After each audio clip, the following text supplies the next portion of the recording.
스케치북의 모서리가 낡아 말리기 시작했습니다.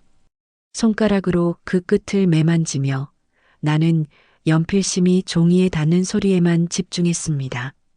샤, 샤. 그 소리가 집안의 모든 긴장을 덮어주는 듯 했습니다. 또 그놈의 그림이야. 복도 끝에서 오빠 현수의 목소리가 들렸습니다. 16인 그는 벌써 아버지의 말투를 닮아가고 있었습니다. 권위적이고 날카로운, 집안 누구도 피할 수 없는 그런 목소리였지요. 나는 스케치북을 가슴에 품고 방문을 살짝 열었습니다. 거실에서는 어머니 은자가 봉제 공장에서 가져온 천 조각들을 정리하고 계셨습니다. 그분의 손가락 끝에는 바늘에 찔린 자국들이 점점이 박혀 있었습니다. 마치 별자리처럼 말이에요. 현수야, 동생 건드리지 마라. 어머니의 목소리는 늘 이렇게 조심스러웠습니다. 누군가를 달래려 하지만 동시에 더 큰 폭풍우를 불러올까 두려워하는 그런 음성이었지요. 현수는 혀를 찼습니다. 엄마는 왜 저런 걸 봐주세요? 여자가 그림 그려서 뭐하게요? 그 순간 현관문이 벌컥 열렸습니다.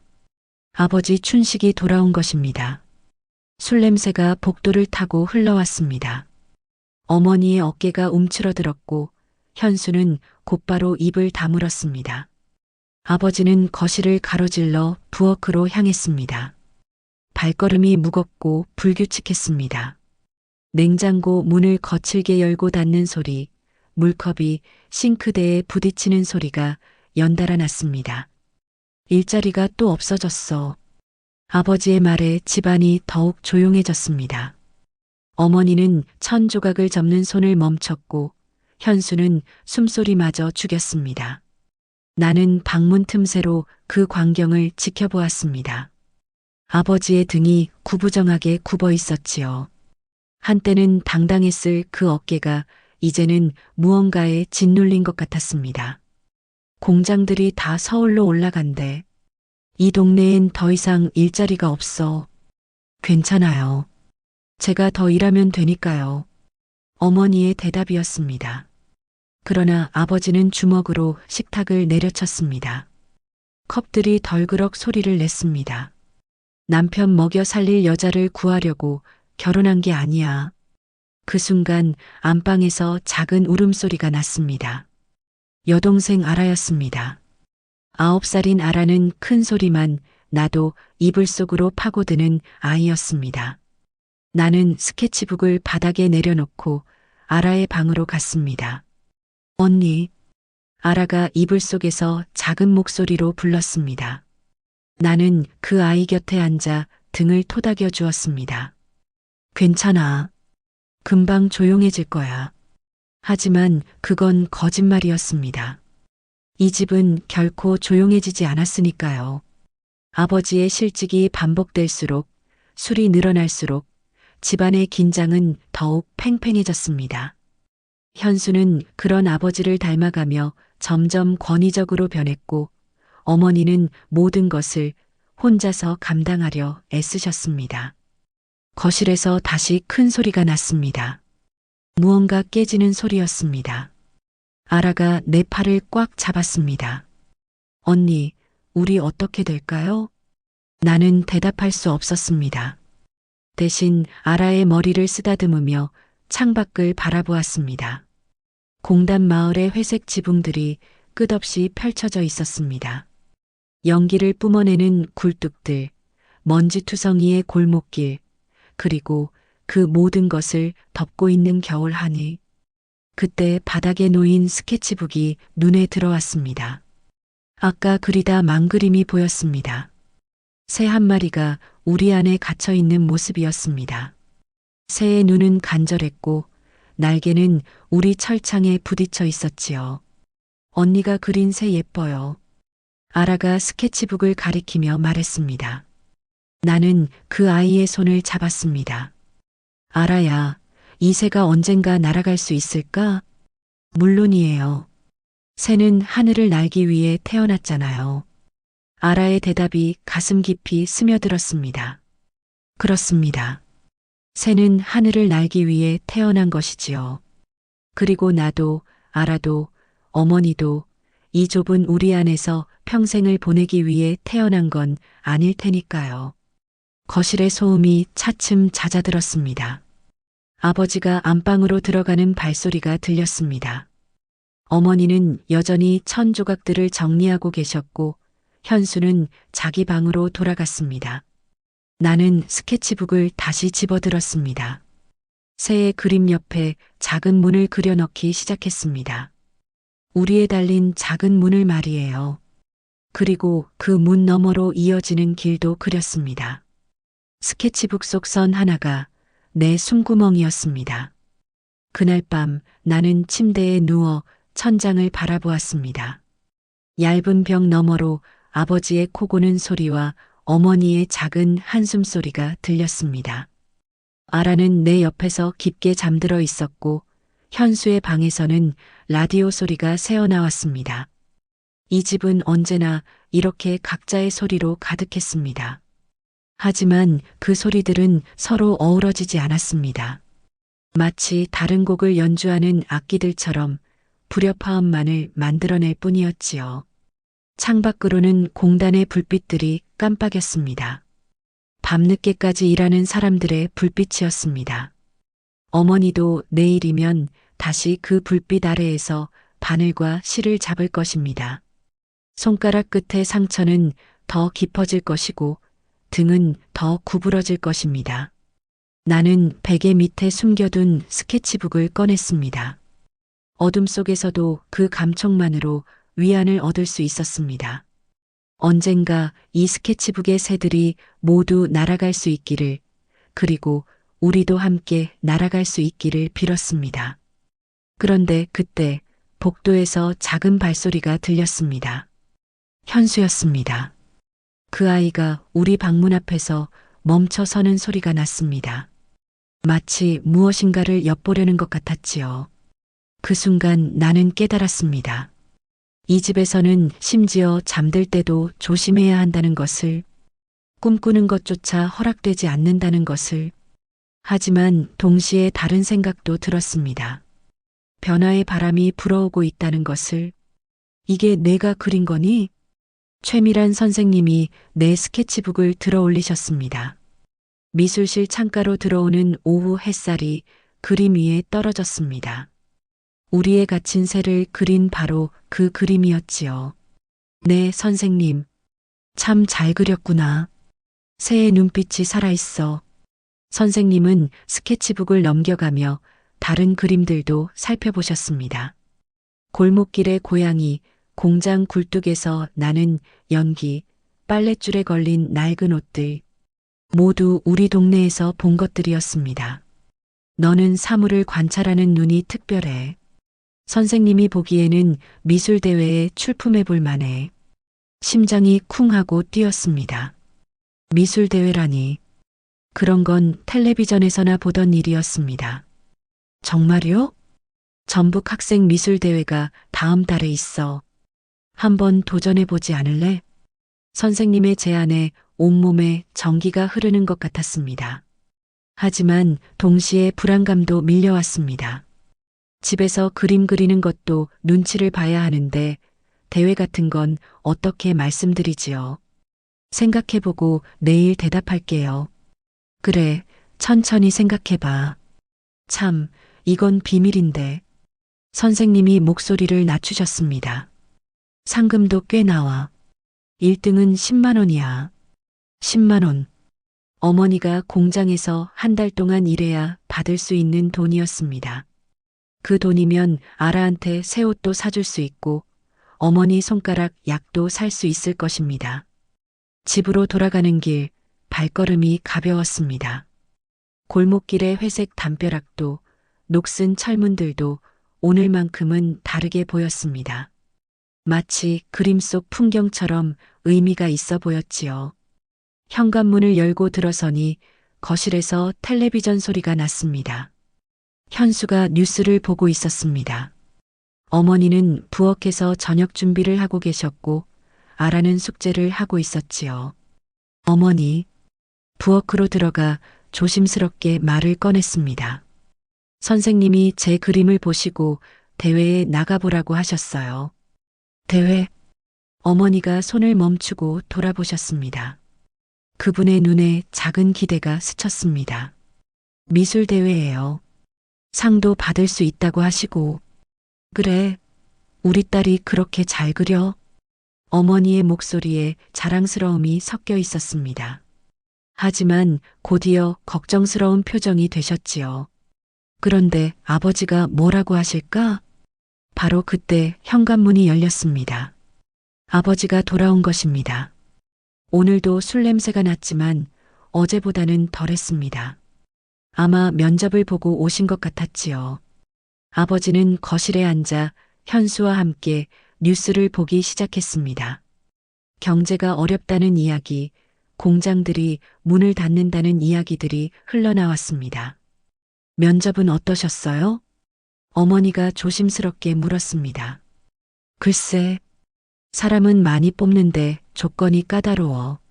아버지의 목소리가 침울했습니다. 요즘 들어 이런 날이 많았습니다. 한때는 화를 내고 고함을 지르셨는데 이제는 그럴 기력도 없어 보였지요. 저녁 식사 때였습니다. 나는 용기를 내어 말을 꺼냈습니다. 아버지, 저 미술대회에 나가보고 싶어요. 숟가락을 들던 아버지의 손이 멈췄습니다. 현수도 고개를 들여다보았습니다. 미술대회? 선생님이 제 그림을 보시고 추천해 주셨어요. 상금도 나온다고 하시고. 여자가 그림 그려서 뭐해? 예상했던 반응이었습니다. 하지만 포기할 수는 없었습니다. 상금이 10만 원이에요. 그 말에 아버지의 눈빛이 변했습니다. 10만 원이라는 금액이 흥미를 끈 것 같았지요. 10만 원이라고? 네. 1등을 하면요. 아버지가 잠시 생각에 잠겼습니다. 그러다가 현수를 보더니 말했습니다. 현수야, 너는 어떻게 생각해? 여자가 나서서 그런 일 하는 게 좋을까요? 집에서 어머니 도와드리는 게 맞지 않나요? 현수의 대답에 실망했습니다.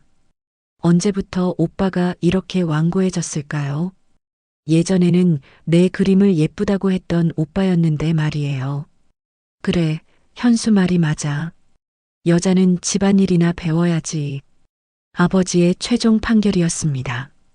어머니가 입을 열려다가 다시 다물었습니다. 아라가 내 손을 살짝 잡아주었지요. 다음 날 학교에서 선생님께 상황을 설명드렸습니다. 그렇구나. 집에서 반대하시는군. 선생님의 목소리에 아쉬움이 묻어났습니다. 하지만 포기하지는 마라. 언젠가 기회가 올 거야. 정말 그럴까요? 그럼 재능이 있는 사람은 언젠가 반드시 꽃을 피우게 되어 있어. 선생님의 위로가 고마웠습니다. 하지만 마음은 여전히 무거웠지요. 그날 오후 집으로 돌아가는 길에 우편함을 확인했습니다. 항상 하던 일이었는데 오늘은 특별한 편지가 하나 있었습니다. 전북교육청에서 온 편지였지요. 집에 와서 편지를 열어보니 미술대회 안내장이었습니다. 출품 마감일, 심사 기준, 시상식 일정까지 상세하게 적혀 있었습니다. 가슴이 다시 뛰기 시작했습니다. 이게 뭐야? 등 뒤에서 현수의 목소리가 들렸습니다. 편지를 빼앗으려 하길래 재빨리 숨겼습니다.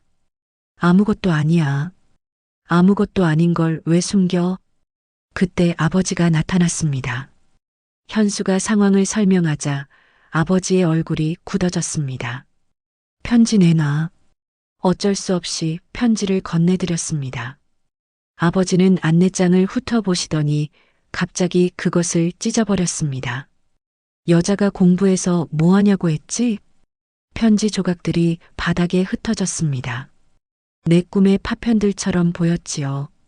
그날 밤 나는 아라와 함께 그 조각들을 주워 모았습니다. 언니 괜찮아요? 아라가 걱정스러운 목소리로 물었습니다. 나는 고개를 끄덕였지만 사실은 괜찮지 않았습니다. 언니의 그림은 정말 예뻐요. 아버지가 뭐라고 해도 그건 변하지 않아요. 아라의 말에 눈물이 날 것 같았습니다. 이 작은 동생이 나보다 더 용감한 것 같았지요. 늦은 밤 어머니가 내 방에 들어오셨습니다. 잠들었니? 아니요. 어머니가 내 옆에 앉으셨습니다. 그분의 손이 내 머리를 쓰다듬어 주었지요. 미안해. 어머니가 더 용기가 있었으면 좋았을 텐데. 괜찮아요. 아니야, 괜찮지 않아. 넌 다르거든. 어머니가 보기에 넌 특별해.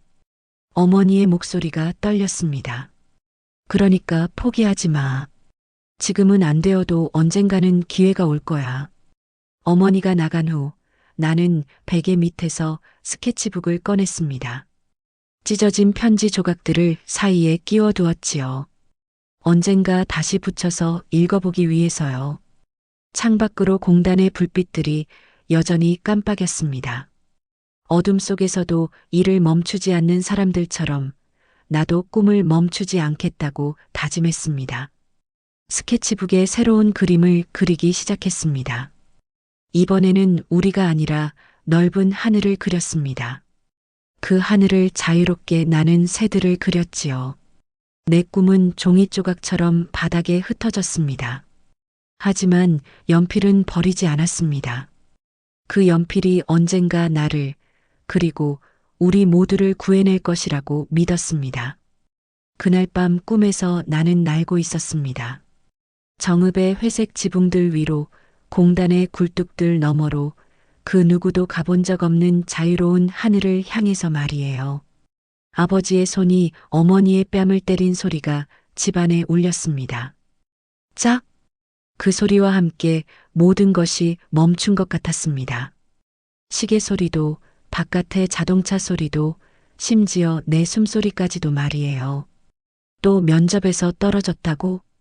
어머니가 볼을 감싸며 고개를 숙였습니다. 아버지는 소주병을 들어 원샷을 마셨습니다. 벌써 세 번째 병이었지요. 공장마다 젊은 놈들만 뽑는데 40이 넘으면 일자리가 없어. 거실 한쪽에서 현수가 숨을 죽이고 있었습니다. 그 아이도 이런 광경은 처음 본 것 같았지요. 아라는 내 뒤에 숨어서 작게 떨고 있었습니다. 여보, 저녁이라도 드세요. 어머니가 조심스럽게 말씀드렸습니다. 하지만 아버지는 또 다른 소주병을 열었습니다. 밥맛이 나겠어? 아내가 남편보다 돈을 더 벌어오는데? 어머니의 어깨가 더욱 움츠러들었습니다. 그분이 봉제 공장에서 받아오는 살근 우리 집 유일한 수입원이었습니다. 그런데도 아버지는 그걸 부끄러워하셨지요. 그때 현수가 입을 열었습니다. 아버지, 제가 학교 그만두고 일할까요? 너는 공부나 해. 남자가 배워야 세상에서 대접받아. 아이러니했습니다. 남자는 배워야 한다고 하면서 여자인 나에게는 공부할 필요 없다고 하시니까요. 아버지가 갑자기 내 쪽을 돌아보았습니다. 너는 뭘 하고 있냐? 숙제요. 숙제? 여자가 무슨 숙제야? 어머니 일이나 도와드려. 그 순간 스케치북이 바닥에 떨어졌습니다. 아버지의 시선이 그리로 향했지요. 또 그 그림이야?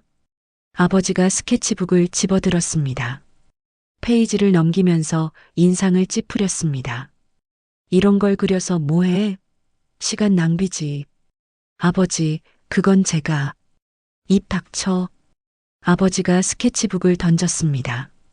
그것이 벽에 부딪혀 바닥에 떨어졌지요. 몇 장이 찢어졌습니다. 그날 밤 어머니가 부엌에서 혼자 앉아 계셨습니다. 볼에 멍이 더 퍼져 있었지요. 나는 조심스럽게 다가갔습니다. 어머니, 괜찮으세요? 응, 괜찮아. 하지만 괜찮지 않다는 걸 알 수 있었습니다. 어머니의 눈가에 말라붙은 눈물 자국이 있었으니까요. 어머니, 응? 우리 여기서 떠날 수 없을까요? 어머니가 깜짝 놀라며 내 얼굴을 바라보았습니다. 갑자기 왜 그런 말을? 아버지가 너무 무서워요. 어머니도 알아도 매일 무서워하잖아요. 어머니가 한참 동안 말이 없었습니다. 그러다가 작은 목소리로 말했습니다. 사실 어머니도 생각해 본 적이 있어. 심장이 빨리 뛰었습니다. 정말요? 군산에 숙자 이모가 계셔. 거기서 새로 시작할 수도 있을 거야. 그럼 떠나요. 그렇게 쉬운 일이 아니야. 돈도 필요하고 계획도 세워야 하고. 어머니가 주방 창문 너머를 바라보았습니다. 어둠 속에서 공단의 불빛들이 깜빡이고 있었지요. 하지만 불가능한 건 아니야. 그날부터 어머니와 나 사이에 은밀한 대화가 시작되었습니다. 아버지가 술에 취해 잠든 후 현수가 친구, 집에 간 사이 아라가 잠든 틈을 타서 작은 목소리로 계획을 세웠지요. 숙자 이모한테 편지부터 써보자. 어머니가 말씀하셨습니다. 하지만 아버지가 편지를 가로챌 수도 있어요. 학교에서 붙이면 돼. 선생님께 부탁해 보렴. 계획이 조금씩 구체화되기 시작했습니다. 어머니는 비상금을 모으기 시작했고 나는 필요한 서류들을 알아보았습니다. 호적 등본, 전학 서류, 이사 신고서. 생각보다 준비할 것이 많았지요. 돈은 쌀독 밑에 숨겨놓을게. 어머니가 쌀독을 가리키며 말씀하셨습니다. 조금씩 돈을 모아서 말이에요. 나는 중요한 서류들과 사진들을 그림책 사이에 숨겨두었습니다. 혹시라도 급하게 떠나야 할 상황이 생기면 재빨리 챙길 수 있도록 말이에요. 하지만 문제가 생겼습니다. 현수가 우리를 의심하기 시작한 것입니다. 요즘 엄마하고 누나가 수상해. 어느 날 현수가 아버지께 말했습니다. 어떻게? 자꾸 작은 소리로 뭔가 얘기해요. 제가 오면 바로 입을 다물고. 아버지의 눈빛이 날카로워졌습니다. 그래, 한번 지켜봐야겠군. 그날부터 집안의 분위기가 더욱 긴장감으로 가득 찼습니다. 현수는 우리의 일거수일투족을 감시했고 아버지는 의심의 눈초리로 우리를 바라보았지요. 엄마, 지난번에 편지 온 거 어디 갔어요? 현수가 어머니께 물었습니다. 무슨 편지? 우체부가 분명히 편지를 주고 갔는데요. 어머니가 당황하는 모습이 역력했습니다. 숙자 이모에게서 온 답장이었을 것입니다. 아, 그거 전기요금 고지서였어. 그럼 어디 있어요? 버렸지. 요금은 이미 냈으니까. 현수가 의심스러운 표정을 지었지만 더 이상 추궁하지는 않았습니다. 며칠 후 더 큰 위기가 찾아왔습니다. 아버지가 갑자기 쌀독을 열어본 것입니다. 이게 뭐야? 쌀독 밑에서 어머니가 숨겨둔 돈봉투가 발견된 것이지요. 어디서 난 돈이야? 어머니가 얼굴이 하얗게 질렸습니다. 저축한 거예요. 저축? 무슨 돈으로? 용돈을 아껴서요. 아버지가 돈을 세어보았습니다. 5만 원이 조금 넘었지요. 이렇게 많은 돈을 왜 숨겨뒀어? 혹시 급한 일이 생기면 쓰려고요. 급한 일? 무슨 급한 일? 어머니가 대답하지 못했습니다. 아버지의 의심이 더욱 깊어졌지요. 현수야, 내 말이 맞는 것 같다. 뭔가 꾸미고 있어. 그날 밤부터 우리는 완전히 감시받는 신세가 되었습니다. 현수는 우리가 대화할 때마다 귀를 기울였고 아버지는 밤늦게까지 깨어 있으며 우리의 움직임을 지켜보았습니다. 이제 어떻게 하지? 어머니가 절망에 빠진 목소리로 말씀하셨습니다. 포기해야 하나? 아니에요. 방법이 있을 거예요. 하지만 사실 나도 막막했습니다. 이 감시망을 뚫고 탈출하는 것은 불가능해 보였으니까요. 어느 날 저녁 아버지가 무릎을 아파했습니다. 요즘 무릎이 너무 아프네. 약국에서 팥이라도 사올까요? 어머니가 제안했지만 아버지는 고개를 저었습니다. 팥은 별로야. 마사지 오일이 더 좋아. 그때 나는 불현듯 한 가지 생각이 떠올랐습니다. 위험하고 무모한 생각이었지만 다른 방법이 없었지요. 창문 밖 새벽빛은 늘 멀었고 문은 안에서 잠긴 감옥 같았습니다. 하지만 감옥에도 간수가 잠드는 시간이 있다는 걸 나는 알고 있었습니다. 그날 밤 나는 스케치북에 마지막 그림을 그렸습니다. 우리에서 막 탈출하려는 새의 모습이었지요. 새의 눈에는 두려움과 동시에 결의가 담겨 있었습니다. 내일이면 모든 것이 바뀔 것입니다. 성공하든 실패하든 더 이상 이대로 살 수는 없었으니까요. 어머니와 아라, 그리고 나. 우리 세 명의 운명이 내일 새벽에 결정될 것입니다. 나는 연필을 내려놓고 창밖을 바라보았습니다. 공단의 불빛들이 여전히 깜빡이고 있었지만 이제 그 너머로 다른 세상이 보이는 것 같았습니다. 자유가 있는 세상이 말이에요. 새벽 2시였습니다. 집안이 고요했습니다. 아버지의 코 고는 소리만이 안방에서 새어나왔지요. 나는 침대에서 조용히 일어났습니다. 발끝으로 걸어 부엌으로 향했습니다. 냉장고 위에 놓인 마사지 오일병이 어둠 속에서도 보였습니다. 손이 떨렸습니다. 하지만 되돌릴 수는 없었지요. 책상 서랍에서 접착제를 꺼냈습니다. 투명한 액체였습니다. 오일과 섞이면 구별하기 어려울 것 같았지요. 병뚜껑을 열었습니다. 오일 냄새가 났습니다. 라벤더 향이었지요. 접착제를 조금씩 떨어뜨렸습니다. 한 방울, 두 방울. 그때 발소리가 들렸습니다. 아라였습니다. 언니, 작은 목소리로 불렀습니다. 아라야, 왜 앉아? 화장실 가려고요. 언니는 뭐해요? 순간 당황했습니다. 하지만 아라의 눈이 마사지 오일병을 보고 있었지요. 언니, 그게 뭐예요? 설명할 수 없었습니다. 9살 아이에게 어떻게 말하겠어요.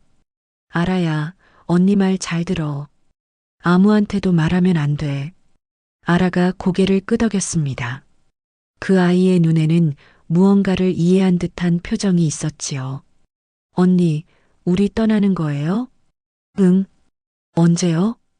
곧. 아라가 내 손을 잡았습니다. 저도 같이 갈 거죠? 당연하지. 병뚜껑을 다시 닫았습니다. 흔들어서 섞었습니다. 겉보기에는 아무 변화가 없었지요. 아라와 함께 방으로 돌아갔습니다. 그 아이는 금세 잠들었지만 나는 잠이 오지 않았습니다. 새벽 5시였습니다. 아버지가 일어나는 소리가 들렸습니다. 화장실 가는 발소리, 세면대에서 물 트는 소리. 무릎이 또 아프네. 아버지의 혼잣말이었습니다. 부엌으로 가는 발소리가 들렸습니다. 냉장고 문 여는 소리, 병을 꺼내는 소리. 심장이 빨리 뛰었습니다. 거실로 나가는 발소리가 들렸습니다. 소파에 앉는 소리, 바지를 걷어올리는 소리. 오일을 바르기 시작한 것 같았습니다. 처음에는 별일 없었습니다. 아버지가 무릎을 주무르는 소리만 들렸지요. 그런데 10분쯤 지났을까요? 이상하네. 아버지의 목소리가 바뀌었습니다. 당황한 듯한 톤이었지요. 왜 이렇게 끈적해? 일어서려는 소리가 들렸습니다. 하지만 뭔가 잘못된 것 같았지요. 아버지의 목소리가 놀라움으로 바뀌었습니다. 그때 큰 소음이 났습니다. 뭔가 넘어지는 소리였지요. 아버지의 비명이었습니다. 어머니가 벌떡 일어나는 소리가 들렸습니다. 안방에서 뛰어나오는 발소리. 여보, 왜 그래요? 무릎이 안 펴져. 나는 방문을 살짝 열고 내다보았습니다. 아버지가 바닥에 앉아 무릎을 붙잡고 있었지요. 굳어버린 무릎 때문에 일어날 수 없는 것 같았습니다. 뭐가 이상해? 어머니가 다가갔습니다. 오일이 이상해. 뭔가 섞인 것 같아. 어머니가 마사지 오일병을 들여다보았습니다. 그분의 눈이 잠시 커졌지요. 뭔가 눈치챈 것 같았습니다. 119에 신고해야겠어요. 어머니가 말했습니다. 아니야. 그러면 창피해. 아버지가 소리쳤습니다. 하지만 목소리에 두려움이 섞여 있었지요. 현수가 일어나서 나왔습니다. 무슨 일이에요? 아버지 무릎이 이상해. 현수가 아버지를 일으키려 했지만 소용없었습니다. 무릎이 완전히 굳어버린 것 같았지요. 병원 가야겠어요. 현수가 말했습니다. 어떻게 가? 걸을 수도 없는데. 그때 아라가 내 곁으로 왔습니다. 작은 손으로 내 손을 잡았지요. 언니, 지금이야. 아라의 속삭임이었습니다. 그 아이도 상황을 이해하고 있었던 것이지요. 어머니가 갑자기 일어났습니다. 그분의 얼굴에 결단이 서려 있었지요. 여보, 뭐야? 저희는 이제 갑니다. 아버지가 고개를 들었습니다. 어머니의 말을 이해하지 못하는 표정이었지요. 뭐라고? 군산으로 갑니다. 숙자 언니한테. 그 순간 집안이 조용해졌습니다. 아버지의 거친 숨소리만 들렸지요. 지금 뭔 소리야? 더 이상은 못 견디겠어요. 어머니의 목소리가 떨렸지만 확고했습니다. 당신은 저를 때렸어요. 아이들 앞에서. 아버지가 뭔가 말하려 했지만 어머니가 계속했습니다. 저는 당신을 미워하지 않아요. 하지만 아이들이 이런 걸 보고 자라면 안 돼요. 현수가 어머니를 바라보았습니다. 그 아이의 눈에도 혼란이 있었지요. 엄마, 갑자기 왜 이래요? 현수야, 너는 선택해. 아버지와 함께 있을 거면 있어도 돼. 현수가 아버지를 보더니 어머니를 보았습니다. 그러더니 고개를 숙였지요. 저는 잘 모르겠어요. 그럼 천천히 생각해봐. 우리는 먼저 갈게. 어머니가 내 손을 잡았습니다. 짐 챙겨라. 중요한 것만. 나는 미리 준비해둔 가방을 들었습니다. 스케치북과 연필, 그리고 서류들이 들어있었지요. 아라도 작은 가방을 들었습니다. 인형 하나와 옷 몇 벌이 전부였지요. 어디 가려고 해? 아버지가 소리쳤습니다. 하지만 일어날 수 없었지요. 무릎이 굳어서 말이에요. 안 돼. 돌아와. 어머니가 문 앞에서 돌아보았습니다. 여보, 당신도 변할 수 있을 거예요. 술 끊고 일자리 찾고. 그러면 다시 올 거야? 어머니가 잠시 망설였습니다. 모르겠어요. 하지만 지금은 안 돼요. 아버지의 얼굴에 절망이 스쳤습니다. 분노가 아니라 절망이었지요.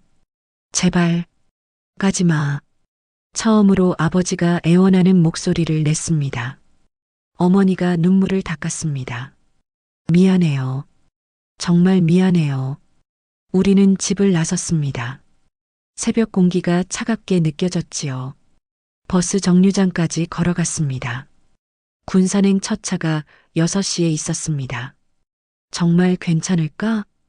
아라가 불안한 목소리로 물었습니다. 괜찮을 거야. 어머니가 아라의 머리를 쓰다듬었습니다. 우리는 이제 자유야. 버스가 왔습니다. 문이 열렸습니다. 올라타기 전에 뒤를 돌아보았습니다. 우리가 살던 집이 보였지요. 작고 낡은 집이었지만 그래도 우리의 집이었습니다. 하지만 이제는 아니었지요. 버스에 올라탔습니다. 자리에 앉았습니다. 창밖으로 정읍의 거리가 지나갔습니다. 언니, 아라가 내 손을 잡았습니다.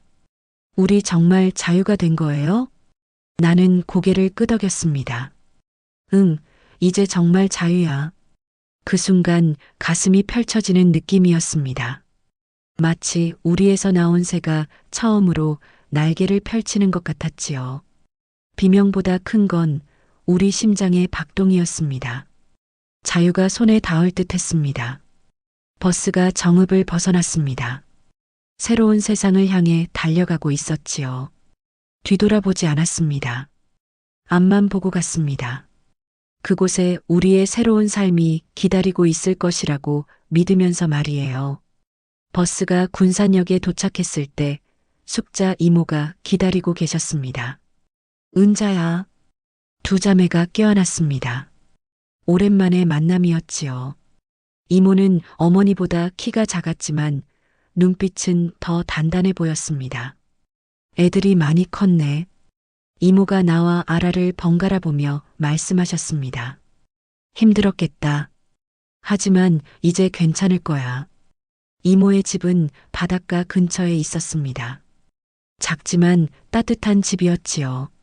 창문을 열면 갈매기 소리가 들렸습니다. 첫날 밤 나는 잠이 오지 않았습니다. 새로운 방, 새로운 소리들. 하지만 무서운 건 없었지요. 아버지의 발소리도 현수의 감시하는 눈빛도 없었습니다. 아라가 내 옆에서 깊게 잠들어 있었습니다. 그 아이의 얼굴이 평온해 보였지요. 언니 앉아? 아라가 눈을 뜨며 물었습니다. 응, 잠이 안 와. 저도요. 근데 무섭지는 않아요. 왜? 여기는 따뜻해요. 그 말이 가슴에 와 닿았습니다. 정말 따뜻했습니다. 온도가 아니라 분위기가 말이에요. 며칠 뒤 어머니가 일자리를 구했습니다. 이모의 소개로 동네 양복점에서 일하게 된 것이지요. 예전보다 훨씬 나아. 어머니가 말씀하셨습니다. 사장님도 친절하시고 일도 힘들지 않아. 나는 군산의 중학교로 전학했습니다. 처음에는 어색했지만 곧 적응했지요. 특히 미술 시간이 기다려졌습니다. 그림을 참 잘 그리는구나. 새 담임 선생님이 말씀하셨습니다. 전학 오기 전에도 그림을 그렸니? 네, 계속 그렸어요. 그럼 우리 학교 미술부에 들어보지 않을래? 미술부. 그런 게 있다는 것도 신기했습니다. 정말 들어가도 돼요? 물론이지. 내 재능을 키워야지. 미술부에는 나와 비슷한 아이들이 있었습니다. 그림 그리기를 좋아하는 아이들이었지요. 처음으로 내 그림에 대해 자유롭게 이야기할 수 있었습니다. 이 새 그림 정말 생생해. 한 선배가 내 스케치북을 보며 말했습니다. 우리의 갇힌 새 같아. 슬퍼 보여. 예전에 그린 거예요.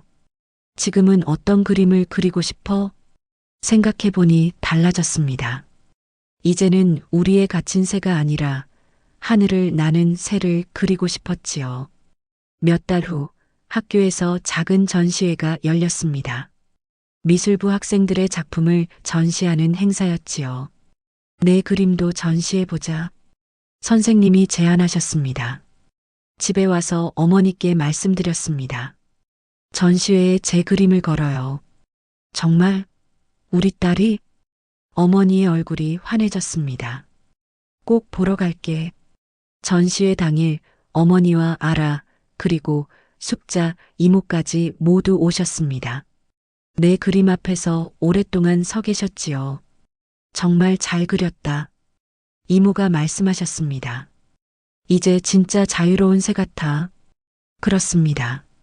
내 그림 속 새는 이제 자유롭게 날고 있었습니다. 시간이 흘렀습니다. 고등학교를 졸업하고 사범대학에 진학했습니다. 미술교육과였지요. 장학금도 받았습니다. 대학 시절 가끔 정읍 소식이 들렸습니다. 현수가 결혼했다는 소식, 아버지가 혼자 살고 있다는 이야기. 한번 가볼까? 어머니가 물어보셨습니다. 아직은 아닌 것 같아요. 그래, 서두를 필요 없지. 대학을 졸업하고 교사가 되었습니다. 아이들에게 그림을 가르치는 일이었지요. 선생님, 저는 그림을 못 그려요. 한 아이가 말했습니다. 그림에는 못 그리는 게 없어. 다만 다르게 그릴 뿐이야. 정말이요? 정말이야. 선생님도 예전에는 그림 그리는 게 금지되어 있었어. 금지요? 응. 하지만 포기하지 않았어. 그래서 지금 여기 있는 거야. 아이들에게 이야기해 주었습니다. 검은 밑칠 위에도 색이 올라간다고. 어떤 색이든 가능하다고. 어머니는 55에 평온하게 돌아가셨습니다. 마지막까지 웃으며 말씀하셨지요. 우리가 한 일 후회하지 않아. 저도요, 어머니. 너희들이 자유롭게 사는 걸 보니까 행복해. 장례식에 현수가 왔습니다. 오랜만에 보는 오빠였지요. 많이 변해 있었습니다. 예전의 날카로움이 사라졌습니다. 누나, 미안해. 현수가 말했습니다. 뭐가? 예전에 그런 식으로 굴어서. 괜찮아. 우리 모두 어렸잖아. 아버지가 많이 후회하고 계셔. 그래.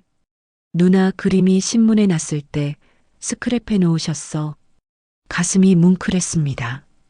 현수가 봉투 하나를 건네주었습니다. 아버지가 주라고 하셨어. 편지였습니다. 아버지의 글씨였지요. 은자야, 그리고 아이들아. 내가 너무 어리석었다. 너희가 떠날 때까지도 몰랐구나. 진짜 소중한 게 뭔지를. 이제라도 알아서 다행이다. 너희가 행복하게 사는 것만으로도 내가 용서받는 것 같다. 고맙다. 미안하다. 사랑한다. 편지를 읽고 또 읽었습니다. 분노는 이미 사라진 지 오래였습니다. 이제는 씁쓸한 연민만 남았지요. 현수가 말했습니다. 아버지가 술 끊으셨어. 몇 년 전에. 정말? 공장에서도 다시 일하고 계셔. 야간 경비지만 변화는 가능했던 것이지요. 다만 시간이 필요했을 뿐. 지금 나는 50살입니다. 아직도 그림을 그립니다. 아이들을 가르치면서 말이에요. 아라는 같은 동네에서 가정을 꾸렸습니다. 두 아이의 엄마가 되었지요. 가끔 조카들이 내 그림을 보러 옵니다. 이모, 이 새는 왜 우리 안에 있어요? 그때는 갇혀 있었거든. 지금은요? 지금은 자유야. 벽에 걸린 그림을 가리켰습니다. 넓은 하늘을 나는 새떼의 그림이었지요. 요즘은 노인 대학에서도 미술을 가르칩니다. 늦깎이 화가들이 모이는 곳이지요. 선생님, 이 나이에 시작해도 늦지 않을까요? 늦은 건 없어요. 시작하는 게 중요하죠. 하지만 젊을 때부터 그린 사람들과 비교하면 비교하지 마세요. 자신만의 색을 찾으세요. 그렇습니다. 각자의 색이 있습니다. 누구와도 비교할 필요 없는 고유한 색이 말이에요. 저녁에 혼자 앉아 스케치북을 펼칩니다. 아직도 그 낡은 스케치북을 간직하고 있습니다. 첫 페이지에는 여전히 우리의 갇힌 새가 그려져 있지요. 하지만 이제는 그 옆에 다른 그림들이 가득합니다. 하늘을 나는 새들, 자유로운 아이들, 웃고 있는 사람들. 창밖으로 군산의 바다가 보입니다. 갈매기들이 자유롭게 날아다닙니다. 그 모습을 보며 미소 짓습니다. 우리가 한 일은 복수가 아니었습니다. 그것은 첫걸음이었습니다. 검은 바탕 위에 새색을 덧칠하는 첫 획이었지요. 상처는 사라지지 않습니다. 하지만 덧칠할 수 있습니다. 나만의 색으로 말이에요. 스케치북의 마지막 그림을 그립니다. 3명의 여자가 함께 걸어가는 모습입니다. 어머니와 아라와 나. 우리는 여전히 함께 걷고 있습니다. 그림 아래 작은 글씨로 씁니다. 자유는 멀리 있지 않다. 한 걸음씩 걸어가는 것이다. 연필을 내려놓습니다. 오늘도 좋은 하루였습니다. 내일도 좋은 하루가 될 것입니다. 스케치북 속 선 하나가 결국 우리를 구했습니다.